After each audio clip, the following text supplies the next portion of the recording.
I'm Linda McGowan. For over 30 years, I've been practicing accountant, and for much of that time, I've been involved in working with small businesses.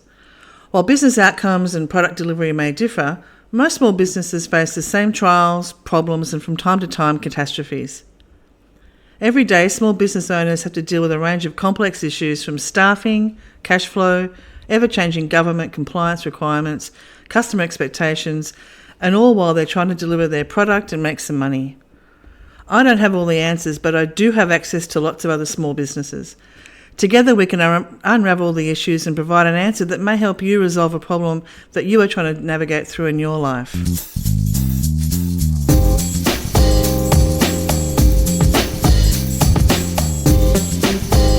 Hello. In this podcast, I'd really like to talk about compliance and why I think compliance is good for your business. Compliance, in the way that I'm using it, refers to that dreaded annual preparation of tax return documents just to lodge your tax return, hopefully by the due date, and to pay the tax you have to pay and move on. But it's actually a lot more than that. It's actually an opportunity for you to really take stock of your business, to see how you're travelling, to get some useful information and have hopefully a discussion with your accountant about where you've been that year and what your plans are moving forward. Compliance is always, by its nature, a year behind. And so getting it done even later in the next financial year makes no sense because the figures are then 2 years old. So if you can get it done in an earlier capacity in the first quarter, or certainly at the beginning of the second quarter, it gives you an opportunity to really set some parameters on the next year that you're in, to gauge how you're going, to see where you've been and whether that was a change on the year before. But more importantly, it's just to take stock, because very, very, very rarely businesses actually take stock and see whether their balance sheet is growing, whether their business is succeeding, how they're travelling. They might know the cash, they might understand the cash flow constraints that they have, and they do understand, if they want to grow, whether their sales are increasing, whether their short-term sales budgets are growing. But if you don't keep a stock of your expenses, you don't understand the ratio and the trends that your financials can show you, you can be often chasing a sale, and if you don't understand that your the cost of doing that sale might be actually higher than the money that you're going to make. So if your ratio between your current assets and your current liabilities is the wrong way around, every dollar you make in sales is actually going to cost you more than $1. Stop selling.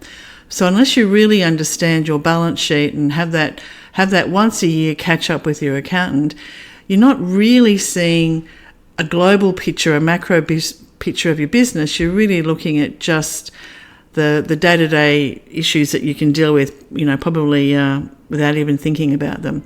So it's really important that you do look at your compliance and what opportunities it gives you to draw a line in the sand, set some targets, and what are you going to do to meet them? Even if there's, I know some clients who each year they have a target. It could be an intellectual property target where they work out how to protect their intellectual property, or it could be an investment in technology, or it could be an investment in a software program upgrade.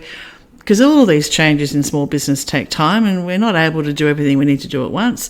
So it's good to have a plan and work out your priorities and budget for that, budget for the time and the money to implement it properly.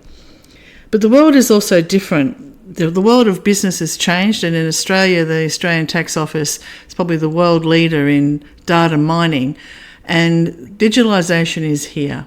It's here to stay, and we've seen a rollout of a couple of programs and procedures that the ATO want to deal with business on, and it's only going to get more and more opportunities for the ATO to have direct access to data.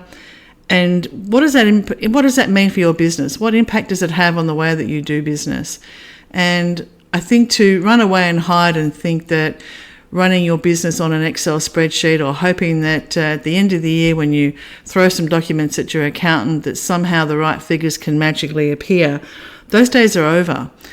and they're well and truly over. And if you want to stay in business, you have to adapt and change. And it's not as hard as you may think.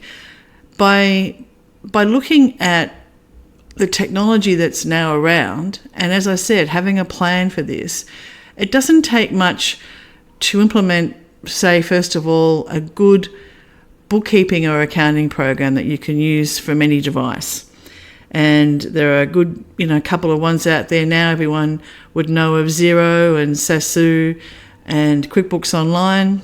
And sadly, MyOb seems to have missed the bundle, but there's some really good programs out there that suit a variety of budgets. And once you implement that, there are some fantastic apps that can really help you run your business.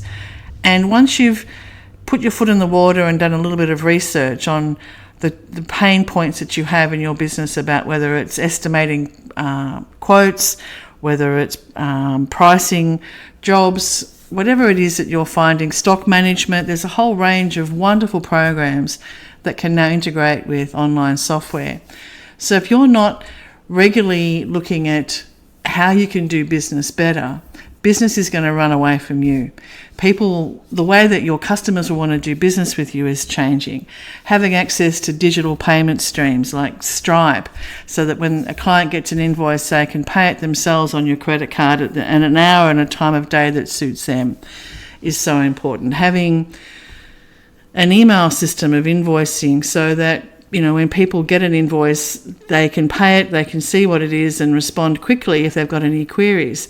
Having to go home at the end of a long day, try and work out what it was that you did in that day, then prepare an invoice, get it out to your customers, all that takes so much time and it wears you down. And I know a lot of small businesses don't actually do their invoicing on a regular basis, which affects their cash flow. So it's just time. Everyone works really hard in their business, and if you can find ways to save half an hour here, an hour there, not only will you have a better life balance, but you'll also be able to achieve more in your business and ultimately, more importantly, have a long-term business model, because no one's going to want to buy a business that it's all done on the back of an invoice book and some handwritten invoices, or a Word document or an Excel document that's got some kind of pre-formatted system in it that to send out invoices. If there hasn't got a regular updated database of who your customers are and what they're buying from you, how can you really price the business to sell? So the more that you can plan ahead and say, right, what are your pain points? Is it your bookkeeping? Is it the tools that you can use to help you access your clients or deliver your product to clients or then invoice your clients? There's a wonderful, wonderful array of apps and other programs that are all online that can help you. And it's up to you as a business owner to really sit down and take stock of where you are, get some information from the people that you trust. And there's a lot of really good bookkeepers and accountants out there that can help you find a program and help you implement it. And if you don't think that's important, imagine doing business without a computer these days. Just go back to those old days. Who's doing that? Really no one. And so think about your business, where you are, and the issues that you can fix easily by spending a little bit of time researching and getting some information.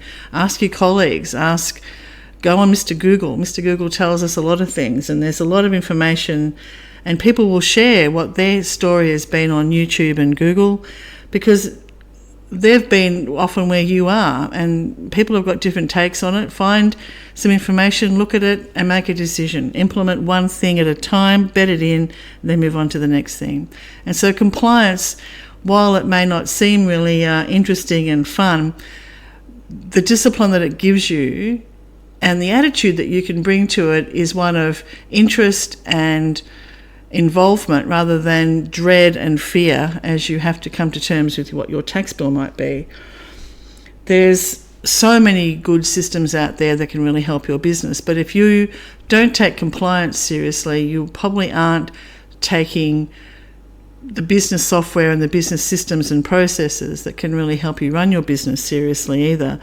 And it's amazing how much profit might be left on the table by you not doing this.